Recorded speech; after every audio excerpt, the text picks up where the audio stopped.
Welcome to The Thriving Scapegoat, a podcast for women who are cast as the problem, when in truth, they were the truth tellers. I'm your host, Julie Cielo, somatic coach, author, and guide for women healing from complex trauma, family enmeshment, and the invisible wounds of being scapegoated. If you ever felt misunderstood, exiled, or blamed for dynamics you didn't create, if you've done the deep work to break the generational patterns and you're ready to reclaim your voice, your body, and your life, you're in the right place. This is where we stop over-explaining, stop performing for love, and start living in alignment with what's real. Here, we talk about nervous system healing, shadow work, emotional sovereignty, and what it takes to not just survive your past, but thrive beyond it.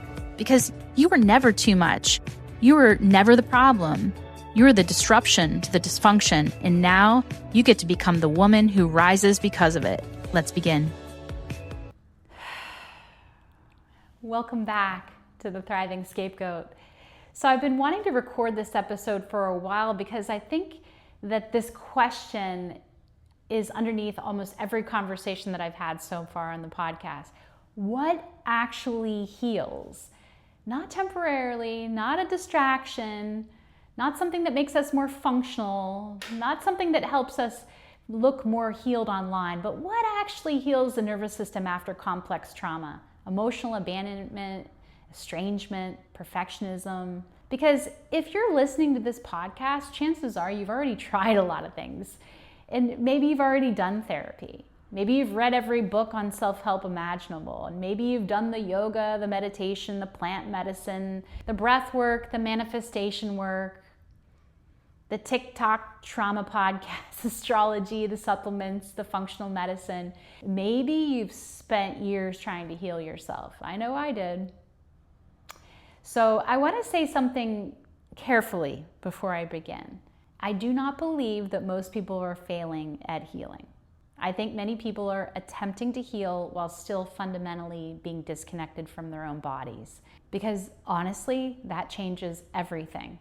Because trauma is not simply a bad memory. It's what happens when the nervous system loses its capacity to feel safe inside the present moment.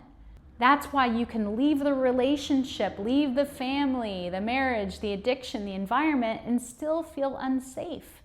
Underneath the survival remains your body. Years I spent searching, looking at one of the hardest truths, spending years to heal while secretly hoping that someone was going to finally rescue me. A teacher, a partner, a spiritual awakening, a ceremony, a breakthrough.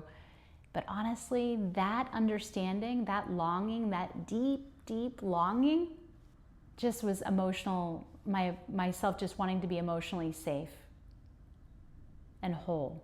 And I chased versions of that, not recklessly, not irresponsibly, sincerely, devoted decades to healing work. Yoga, meditation, nutrition, fasting, business mastery, consciousness work. Endless amounts of silent retreat. It all helped me to survive, but there came a point where I realized something profound. Awareness alone was not resolving the deep psychological survival patterns in my body. I could understand trauma intellectually, but my nervous system was still living with this danger. And that is exhausting, especially for women. Women that are expected to continue functioning beautifully while internally dysregulated. Smile more. Meanwhile, there's grief, terror, loneliness, rage, collapse. Pause for a moment and feel your body. Feel your breathing. Not changing anything, not controlling, just noticing. Do you realize how rarely most people actually inhabit themselves? Most people are mentally narrating their own lives, not truly feeling themselves. Trauma survivors especially live from the neck up, staying in a state of hypervigilance, analyzing and preparing. The body becomes something that we drag through life like Weekend at Bernie's. The disconnection isn't weakness though. I keep telling you it's adaptation. And this is why so many modalities help but don't really resolve. I want to say something nuanced here because I think that healing conversations online have become polarized. I don't think that yoga failed me. I don't think that meditation failed me. I do think, though, that many people approach these experiences while still fundamentally abandoning themselves inside. And that's the difference. You can sit in ceremony and have a profound mystical experience and cry and see your childhood clearly and feel connected to God and still return home to a nervous system organized around survival. Insight doesn't create embodiment.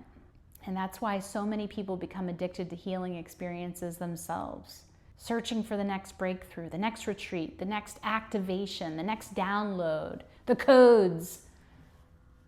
And I say this compassionately because when life has felt profoundly painful, we long for transcendence. Healing was not asking me to escape my humanity. It was asking me to inhabit my humanness safely. That changed everything.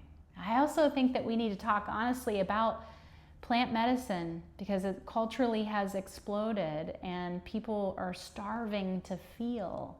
Starving. After years of disassociation, digital overload, loneliness, performative living, nervous system burnout, people want relief. I get it. They want connection, meaning, God, truth, wholeness. Many people do experience profound openings through plant medicine. Lives change, but I also think that there's a shadow side that no one's talking about enough. Pursuing peak experiences while lacking the nervous system capacity to integrate it afterwards. And that matters. Healing is not catharsis, it's integration. Integration is slow, embodiment is slow. The nervous system changes through repetition and safety, co-regulation, community, boundaries, grief work. The relationship to the body, it's not about intensity. I think this is really important for survivors to know because they can get addicted to the intensity. It can feel more familiar than peace because chaos can feel more familiar than rest. And healing can become performative striving. The body doesn't speak in language.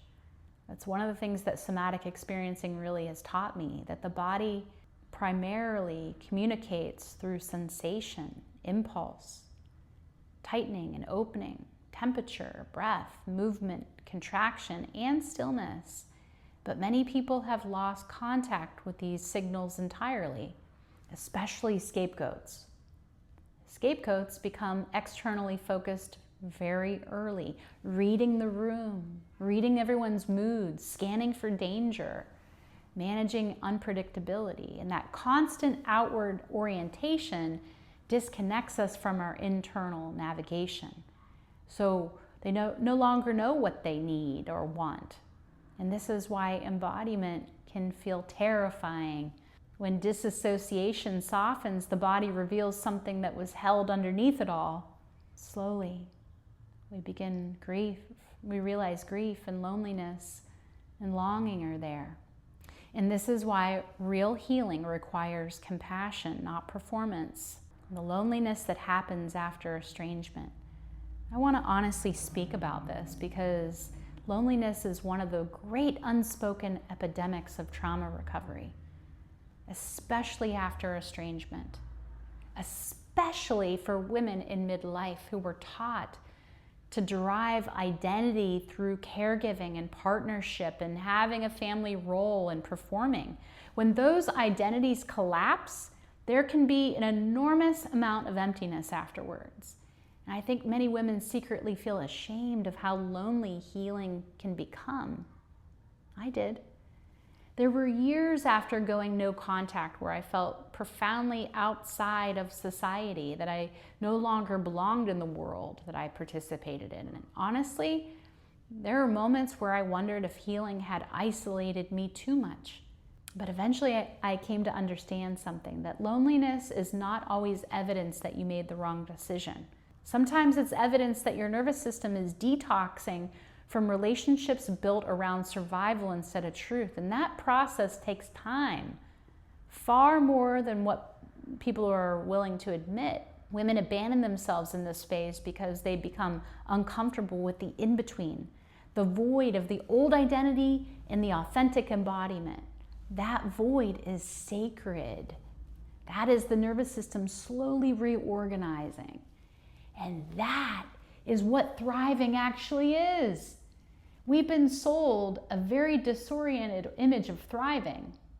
We imagine thriving means constant happiness, abundance, confidence, the partners, being healed forever. No, thriving is quieter than that. It's when your body no longer experiences your authentic self as dangerous. Thriving is being able to rest without guilt and feel without collapse and love yourself, speaking truth without terror, existing without constant performance.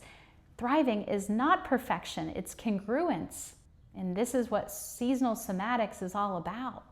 Not another self-improvement system, not another optimization, a return of remembering, a place where we can begin to reconnect with seasonal rhythm and embodiment, nature itself, truth, grief, joy, movement, stillness, not to become someone else, but to finally stop abandoning yourself. So before we close today, I want you to feel again into the weight of your body for a moment. Breathe into your belly, feel your feet. Notice that you are here and you are not your past. You're not the role of your family. You're not the voice in your head. You are awareness itself. Sat Chit Ananda. And maybe healing is not becoming a perfect person. Maybe healing is learning how to remain present enough to love the life that you still have here, even after heartbreak and estrangement and survival. And this is the work that I do through seasonal somatics, mentorship, classes, retreats, through community. Because I believe that women are starving, not just for healing, but belonging. And that changes everything. If this episode resonated with you, I invite you to explore my work, join the community. Let's continue this conversation. This is the Thriving Scapegoat, where survival becomes embodied freedom. Thank you so much for being here. See you next time. If today's episode resonated, that's your entry point. Healing scapegoating isn't just insight, it's nervous system work. And this is what I teach through seasonal somatics, a body-based method that helps you regulate, reconnect, and move with real change. I offer weekly group classes, both in-person and online, immersive retreats, and limited one-on-one mentorship. You can find all the details in the show notes. If this episode resonated with you, share it with someone who needs it, and make sure you're subscribed. Until next time, choose truth over belonging, self-trust over self-abandonment. You didn't just survive this to stay stuck. You're here to thrive.